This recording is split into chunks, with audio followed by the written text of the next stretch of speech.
ഇന്ത്യയിലെ വത്തിക്കാൻ സ്ഥാനപതി അഭിവന്ദ്യ ലയോപോൾദോ ജിറല്ലി പിതാവാണ് മാർപ്പാപ്പയുടെ പ്രതിനിധിയായിട്ട് വന്ന് ഇതേക്കുറിച്ചുള്ള ഔദ്യോഗികമായ പ്രഖ്യാപനം നടത്തുന്നത്.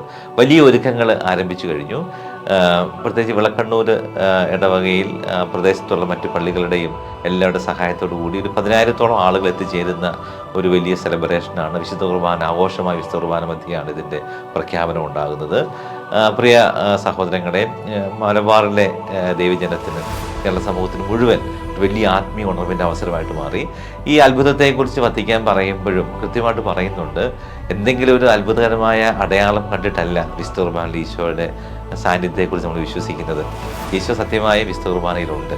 പക്ഷേ ഈ അസാധാരണമായ സംഭവങ്ങൾ ലോകത്ത് പല സ്ഥലങ്ങളിലും ദിവ്യകാരുണ്യ അത്ഭുതങ്ങൾ നടന്നിട്ടുള്ളതുപോലെ തന്നെ നമ്മുടെ വിശ്വാസത്തെ ജ്വലിപ്പിക്കാൻ ഉള്ള ഒരു അവസരമായിട്ട് മാറുന്നു എന്നുള്ളതാണ്. അപ്പോൾ തിരുവോസ്തിയിലെ ഈശോയുടെ തിരുമുഖം കാണാൻ ഒത്തിരി ആളുകൾ അങ്ങോട്ട് വരും.